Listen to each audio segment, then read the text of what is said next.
السلام علیکم ناظرین، میں عابدہ بیگم آپ سب کا اپنے چینل پر استقبال کرتی ہوں۔ امید ہے آپ سب لوگ خیریت سے ہوں گے۔ تو چلیے چلتے ہیں اپنے ویڈیو کی طرف۔ بسم اللہ الرحمن الرحیم۔ تو ناظرین، آج کا ہمارا مضمون ہے اقلاب۔ دیکھیے تختی نمبر 23۔ دیکھیے ناظرین، ہمیں پچھلے ویڈیو میں اظہار، تختی نمبر 9 اظہار یعنی کہ تنوین و نون ساکن کا قاعدہ نمبر 1 پڑھا ہے، اور ہم نے تختی نمبر 10 میں نون ساکن کا قاعدہ نمبر 2 پڑھا ہے۔ تو اب ہم ان سارے لیسنز جو ہیں نا بعد میں دیکھیں گے، ابھی ہم اس کو کمپلیٹ کریں گے، یعنی تنوین و نون ساکن کے قواعد۔ میں نے آپ کو بتایا ہے کہ تنوین و نون ساکن کے 4 قاعدے آتے ہیں، تو ہم پہلے اس کو کمپلیٹ کریں گے تاکہ آپ کنفیوز نہ ہو۔ تو چلیں پہلے ہم تنوین و نون ساکن کے قاعدے جو 4 قواعد ہیں ہم اس کو پہلے دیکھیں گے، بعد میں ہم پھر کنٹینیو یہاں سے کریں گے۔ تختی نمبر 23 اقلاب، تنوین و نون ساکن کا قاعدہ نمبر 3۔ دیکھیے اقلاب کا مطلب ہوتا ہے آواز کو بدلنا۔ دیکھیے تنوین و نون ساکن کے بعد با آئے تو نون کو میم سے بدل کر غنہ اور اخفا کے ساتھ پڑھیں گے، اس کو اقلاب کہتے ہیں۔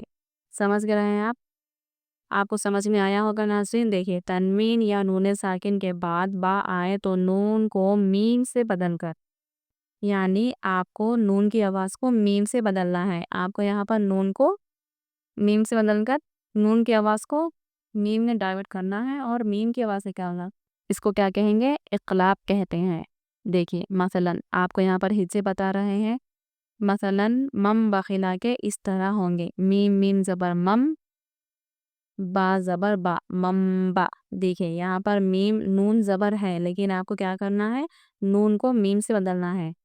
چھوٹی سی بات میں آپ کو یہ بتا دوں کہ جب بھی قرآن پاک میں آپ ایسا چھوٹا میم بنا دیکھیں تو اس وقت آپ سمجھ لیں کہ یہ قاعدہ اقلاب ہے، یعنی کہ آپ کو نون کی آواز کو میم میں بدل دینا ہے، یا تنوین آنے کے بعد یا نون ساکن کے بعد کبھی بھی ایسا آپ چھوٹا میم دیکھیں قرآن پاک میں تو آپ سمجھ لیں آسانی سے کہ یہاں پر نون کی آواز کو چھپا دینا ہے اور وہاں پر میم کی آواز کو لانا ہے۔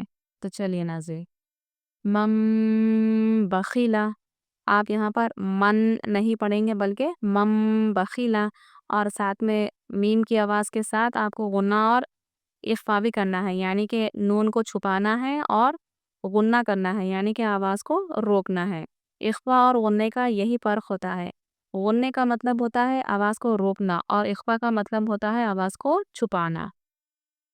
لَنَسْفَعًا بِالنَّاصِیَةِ، دیکھیے لَنَسْفَعًا بِالنَّاصِیَةِ، آپ اقلاب کتنی دیر کریں گے، جتنا آپ حروف مدہ کھینچیں گے اتنی ہی دیر آپ یہاں پر آواز کو روکیں گے۔ لَنَسْفَعًا بِالنَّاصِیَةِ مِن بَيْنِ الصُّلْبِ کِرَامٍ بَرَرَةٍ، را کو پورا آواز سے پڑھیں گے، کِرَامٍ بَرَرَةٍ مِن بَعْدِ مُطَهَّرَةٍ بِأَيْدِي سَفَرَةٍ بِذَنبِهِمْ خَبِيرٌ بِمَا تَعْمَلُونَ۔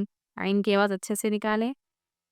سمیع بصیر، سین کو اچھے سے سخی سے پڑھیں اور صاد کو پورا آواز سے پڑھیں۔ سمیع بصیر، کَلَّا لَيُنبَذَنَّ علیم بذات الصدور، آپ صدوری بھی پڑھ سکتے ہیں، علیم بذات الصدور۔ رجع بعید، رجع بعید، آواز میں بیلنس بہت ضروری ہے۔